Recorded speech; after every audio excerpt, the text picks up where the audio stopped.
जबलपुर से शुरुआत, जहां पर लव ट्रायंगल का एक मामला सामने आया और एक नाबालिग की हत्या कर दी गई। गले में चाकू मारकर नाबालिग लड़की की हत्या कर दी गई। सिर फिरे आशिक ने नाबालिग की हत्या की है। दोस्त के साथ घूमकर ये नाबालिग लौट रही थी।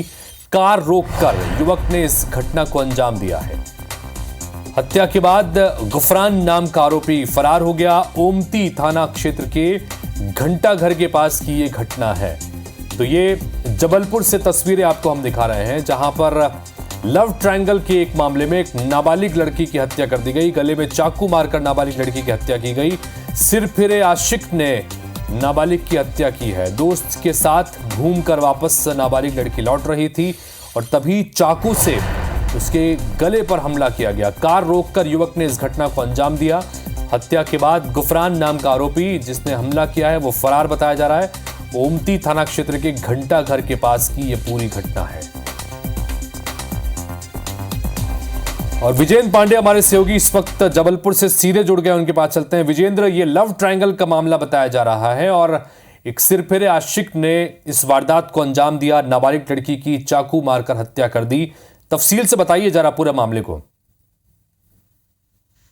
कानून व्यवस्था पर हितेश एक बड़ा सवाल है, क्योंकि ये जो घटनाक्रम है, ये जो मौका वारदात है, वो ओमती पुलिस थाने के चंद कदम की दूरी पर है। बड़ी बात यह है कि न सिर्फ ओमती पुलिस थाना बल्कि जबलपुर पुलिस कंट्रोल रूम भी यहाँ पर स्थित है। उसके चंद कदम की दूरी पर इस वारदात को अंजाम दिया गया।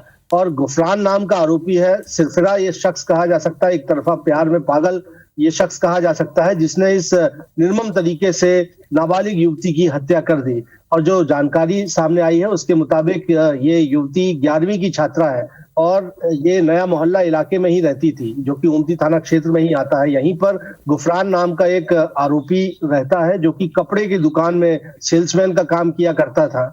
और चूंकि नाबालिग युवती थी, उससे किसी बातचीत में उसने दोस्ती कर ली थी, लेकिन बीते कुछ समय से ये नाबालिग युवती इस आरोपी से मिलना नहीं चाहती थी। उसने मना कर दिया था कि वो उससे मिलना नहीं चाहती, उससे दोस्ती बरकरार नहीं रखना चाहती। लेकिन इस पर वो खासा आक्रोशित था और एक दूसरे दोस्त के साथ जब वो घूम कर लौट रही थी, तब आरोपी ने इस वारदात को अंजाम दिया। सीसीटीवी फुटेज जो सामने आए हैं उसमें देखकर समझा जा सकता है कि एक कार आ रही है और एक पैदल चलता हुआ आरोपी है। यही आरोपी गुफरान राइन नाम का आरोपी है। ये पहले इशारा देकर इस कार को रुकवाता है।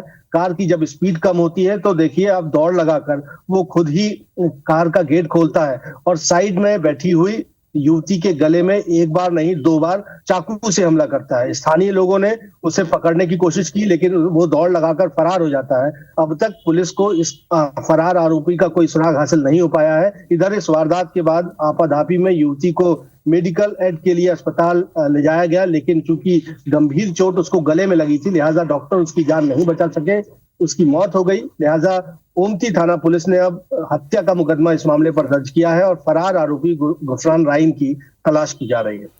चलिए विजेंद्र, बहुत शुक्रिया इस तमाम जानकारी के लिए आपका। तो विजेंद्र जिस तरह से बताया कि ये ओमती पुलिस और पुलिस के लिए भी सीधे सीधे चुनौती, क्योंकि चंद कदमों की दूरी पर ओमती पुलिस थाना यहां पर था और वहां पर इस वारदात को अंजाम दिया गया। और ऐसे में पुलिस का खौफ कितना इन अपराधियों के भीतर है ये भी समझा जा सकता है।